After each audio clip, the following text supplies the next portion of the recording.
Hello students, high school के वे student जो math subject के लिए NCERT की बुक का यूज़ करते हैं उन्हीं के लिए यह प्रश्न है। और प्रश्न जो है वो दो चर वाले रैखिक समीकरण युग्म से संबंधित है।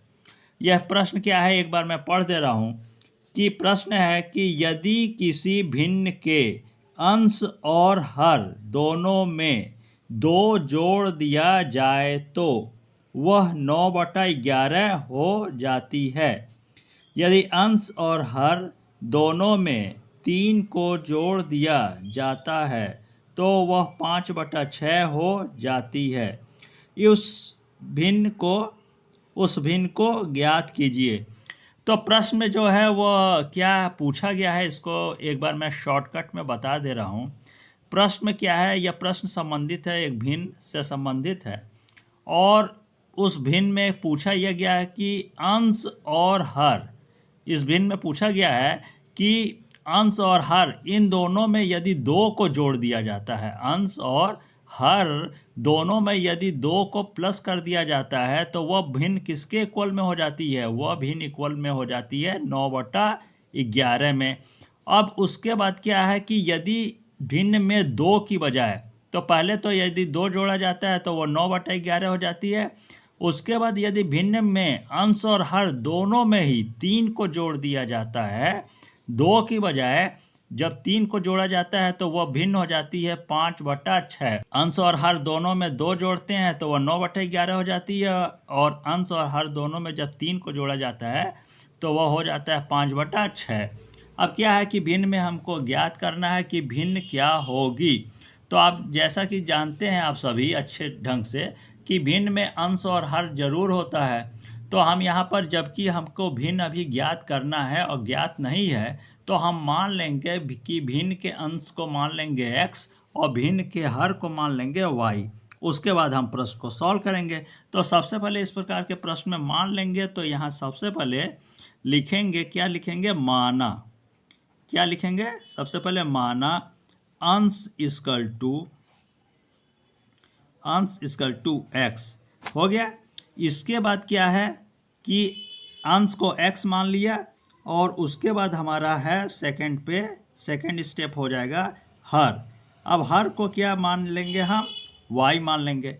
अब जब अंश को x मान लिया और हर को y मान लिया तो हमारा जो यहाँ पर भिन्न बनकर आएगा, इसको भी हम क्लियर यहाँ लिख देंगे। जो हमारा भिन्न बन के आएगा वह क्या हो जाएगा, x/y। यह हमारा क्या हो जाएगा, भिन्न। इसके बाद इस प्रकार के प्रश्न को हमें प्रश्नानुसार ही सॉल्व करना होता है, इसलिए सबसे पहले यहाँ पर लिख लेंगे प्रश्नानुसार।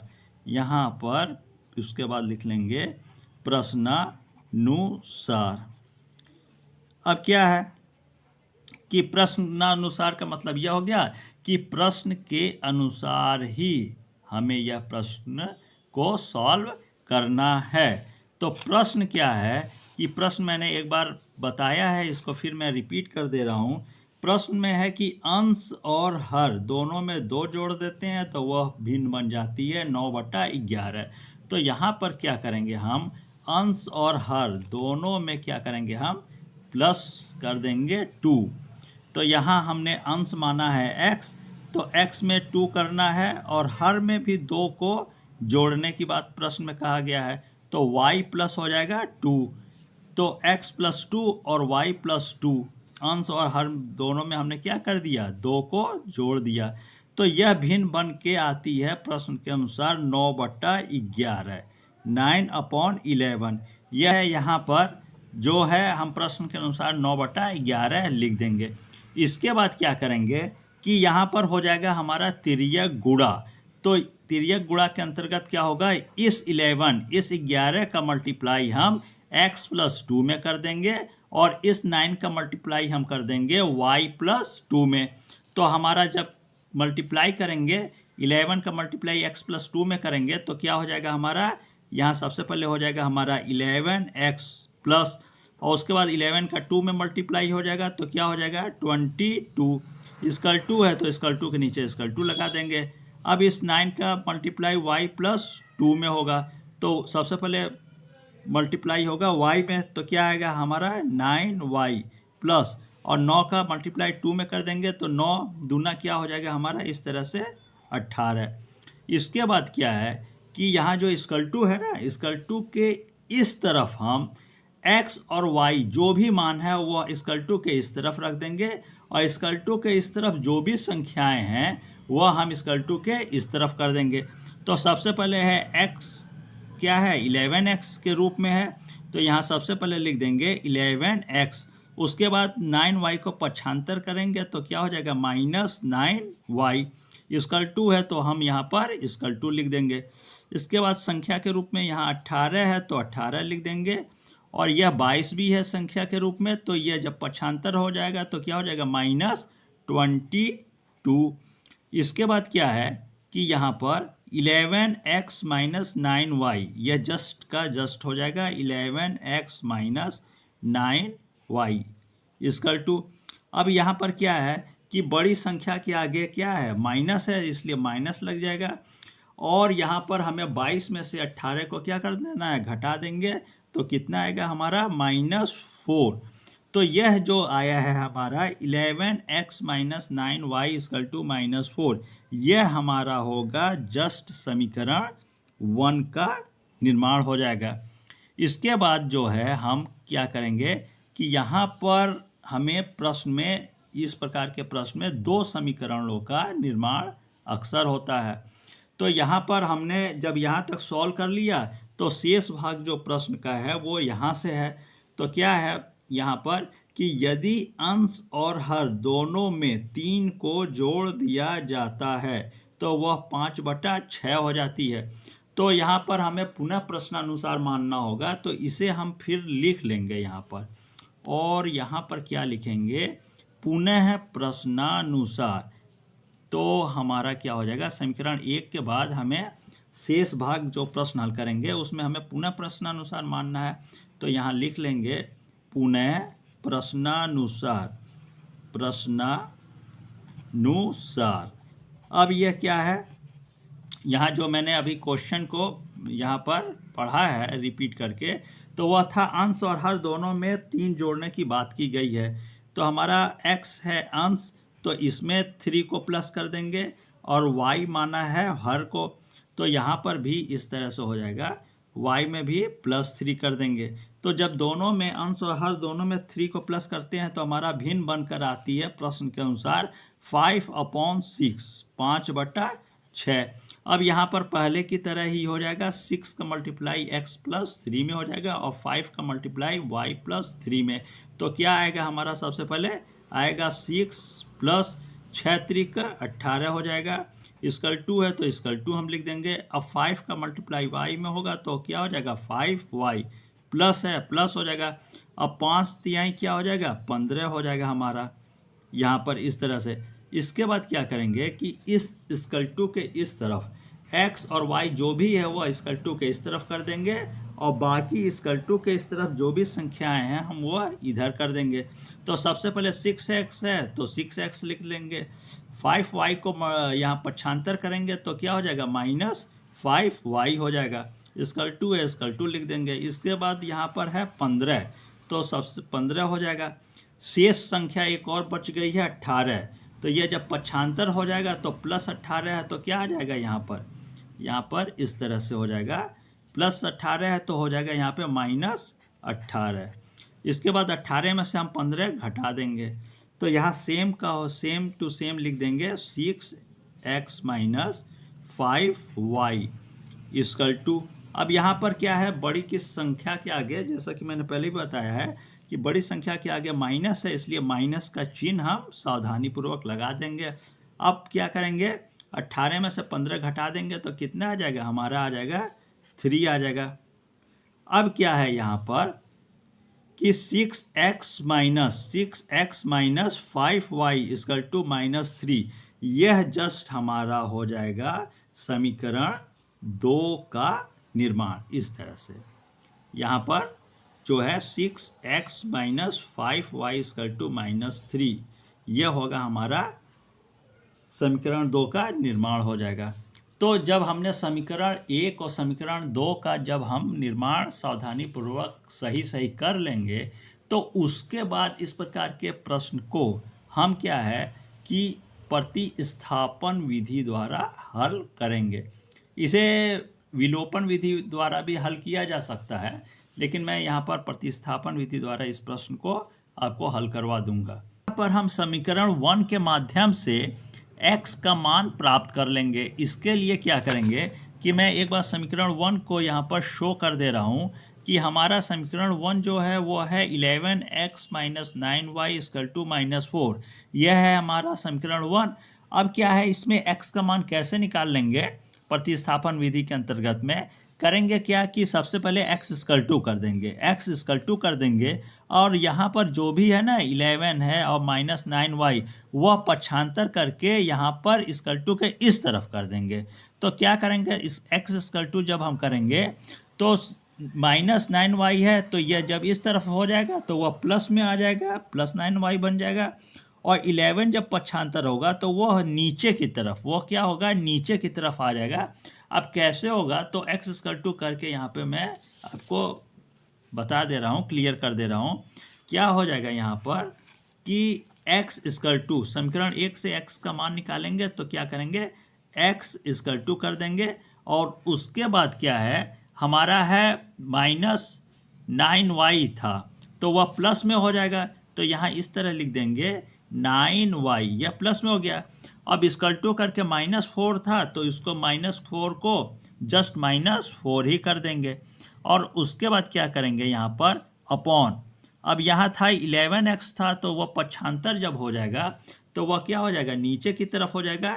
अब जब x = 9y - 4 अपॉन 11 तो यहाँ हमने x का मान निकाल लिया। अब इस x का मान प्रतिस्थापन विधि के अंतर्गत में अब इस x का मान हम समीकरण 2 में रख देंगे। तो इसके लिए यहाँ पर लिख देंगे कि x के इस मान को समीकरण 2 में रखने पर, तो यहाँ साफ साफ हम लिख देंगे कि x के इस मान को समीकरण 2 में x के इस मान को समीकरण 2 में रखने पर अब क्या है कि सबसे पहले हम समीकरण 2 को लिख देंगे और उसके बाद उसमें x का मान यहाँ रख देंगे। तो समीकरण 2 क्या है, यहाँ पर मैं आपको शो कर दे रहा हूँ। यह हमने प्राप्त किया था समीकरण 2 6x - 5y = -3। यह है हमारा समीकरण 2। तो सबसे पहले इसको लिख देंगे, क्या लिख देंगे कि 6x है ना, तो लिख देंगे 6x - 5y = -3। यह है हमारा समीकरण 2। अब क्या है कि x का मान इसमें हमको रखना है, x = 9y - 4 अपॉन 11। तो ये जो है x, उसकी जगह हमें क्या लिखना होगा, ये लिखना होगा कि 9y - 4 अपॉन 11 और सेम जो बाकी चीज़ें हैं वो जस्ट का जस्ट ही रहेंगी, उसमें कोई चेंज नहीं होगा। तो क्या होगा, सबसे पहले 6 है तो यहाँ 6 लिख देंगे। उसके बाद x की जगह हमें लिखना है क्या है, 9y - 4 अपॉन 11। तो यहाँ हम ब्रैकेट में लिख देंगे 9y - 4 अपॉन 11 और यहाँ ब्रैकेट बंद हो जाएगा। इसके बाद क्या है, यहाँ पर इस तरह से हो जाएगा। उसके बाद है -5y है तो -5y लिख देंगे। इसके बाद =-3 है तो =-3 कर देंगे। इसके बाद जब हम इसको सॉल्व करेंगे सावधानी पूर्वक, तो इसमें हमको करना है कि सावधानी पूर्वक प्रश्न को आगे हमें सॉल्व करना होगा। तो क्या करेंगे, इस 6 का मल्टीप्लाई हम 9y में सबसे पहले करेंगे, उसके बाद इस 6 का मल्टीप्लाई हम 4 में करेंगे। तो 6 9 क्या हो जाएगा हमारा 54 हो जाएगा, यहाँ 54 हो गया। इसके बाद y है तो y लिख देंगे, उसके बाद माइनस है तो माइनस लिख देंगे और 6 चौको क्या हो गया हमारा 24। इसके बाद क्या है कि अपॉन 11 है ना, तो इस जस्ट हम यहाँ पर बटा, ये 11 है तो 11 लिख देंगे। इसके बाद -5y है तो -5y लिख देंगे। यहाँ इस तरह से हो जाएगा। इसके बाद इक्वल टू -3 है तो इक्वल टू -3 कर देंगे।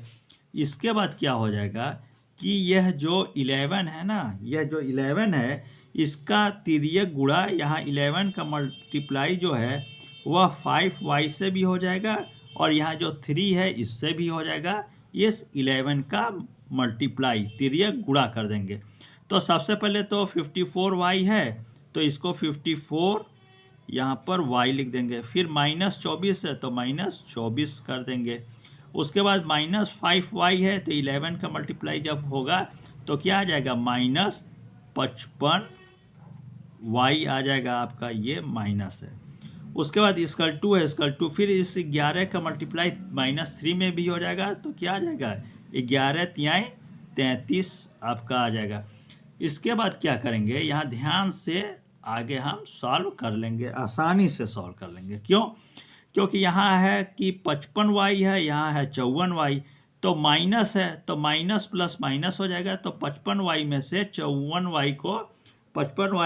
54y को जब घटाएंगे तो सिर्फ क्या आएगा, सिर्फ y बचेगा। लेकिन बड़ी संख्या के आगे माइनस है इसलिए यहाँ लिख देंगे -y, इक्वल टू कर देंगे। इसके बाद -33 है तो -33 हो जाएगा। इसके बाद यह जो 24 है यह क्या है, माइनस में है तो यह पक्षांतर हो जाएगा तो यहाँ क्या आ जाएगा +24 में आ जाएगा। इसके बाद क्या है कि यहाँ -y है तो -y हो जाएगा, इक्वल टू हो जाएगा। यहाँ प्लस माइनस है तो माइनस हो जाएगा। तो 33 में से हम क्या करेंगे 24 को घटा देंगे तो हमारा क्या आ जाएगा 9 आ जाएगा। तो यह बड़ी संख्या के आगे माइनस है तो इसलिए माइनस लगा देंगे और यहाँ कर देंगे 9। अब ध्यानपूर्वक जब 24 क्या करेंगे 33 में से 24 को घटा देंगे तो हमारा आएगा 9। बस इसमें हमें क्या है सावधानी पूर्वक प्रश्न को आगे सॉल्व करते जाना है।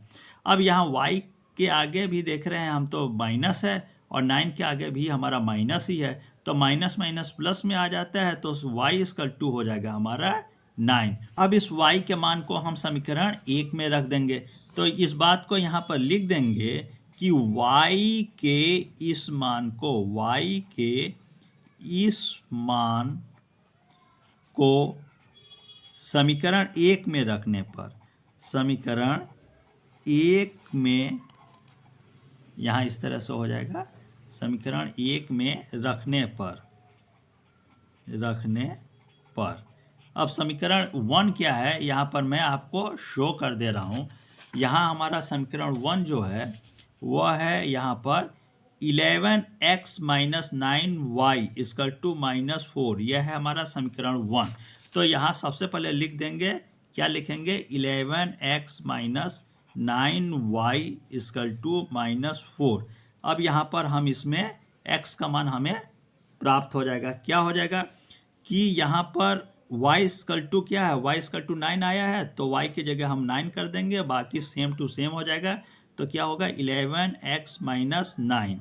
अब y का मान आया है हमारा 9 तो जाहिर है y की जगह हम कर देंगे 9, तो 9 × 9 आ गया, इक्वल टू -4 है तो -4 कर देंगे। इसके बाद क्या है कि 11x हो जाएगा, 11x माइनस 9 क्या हो जाएगा 81 हो जाएगा और इक्वल टू -4 है तो -4 कर देंगे। इसके बाद हमारा क्या हो जाएगा 11x इक्वल टू -4 है तो -4, यह पक्षांतर हो जाएगा तो क्या हो जाएगा हमारा +81 हो जाएगा, 81 हो जाएगा। इसके बाद क्या हो जाएगा 11x इक्वल टू 81 में से हम क्या करेंगे 4 को घटा देंगे तो हमारा 81 में से 4 को घटा देंगे तो कितना आ जाएगा यहाँ पर इस तरह से हो जाएगा 77 आ जाएगा। जब सावधानी पूर्वक घटाएंगे 81 में से 4 को तो आएगा हमारा 77। अब हमारा x का मान आसानी से निकल जाएगा, x इक्वल टू क्या हो जाएगा 77/11। इसके बाद क्या हो जाएगा x इक्वल टू हो जाएगा 11 से 77 कट जाएगा तो कितना आ जाएगा 7 बार 11 7 77। अब हमारा x का मान आ गया है हमारा 7 और यहाँ पर हमारा y का मान जो आ गया है यहाँ पर y का मान आ गया है 9। तो y है हमारा क्या है हर है। तो और यहाँ पर जो x का मान आया है यहाँ पर x इक्वल टू 7 यह है हमारा अंश। तो भिन्न जो हो जाएगा वह होगा हमारा 7/9। तो यहाँ मैं बगल में लिख दे रहा हूँ, यहाँ पर आंसर को आप नीचे लिखेंगे, जब भी लिखेंगे नीचे लिखेंगे, ये बगल में मैं लिख दे रहा हूँ। आंसर इक्वल टू हो जाएगा हमारा, क्या है, भिन्न है, तो भिन्न में हमारा x इक्वल टू आया है, क्या है, 7 आया है। तो यहाँ पर कर देंगे, यहाँ इस तरह से x इक्वल टू आया 7, तो भिन्न जो है हमारा सबसे पहले हो जाएगा 7 और उसके बाद बट्टे, और y का मान आया है 9, तो बट्टे हो जाएगा 9। तो हमारा जो आंसर के रूप में प्राप्त हुआ है वह है 7/9। तो यह जो प्रश्न मैंने सॉल्व करवाया है वह प्रतिस्थापन, ध्यान दीजिएगा, यह जो प्रश्न मैंने सॉल्व करवाया है आपको वह प्रतिस्थापन विधि द्वारा सॉल्व करवाया है।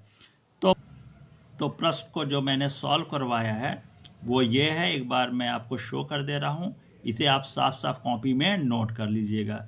यह है आंसर, और इसके बाद यह समीकरण 1 आ गया है, 11x - 9y = -4, यह हो गया है समीकरण 1।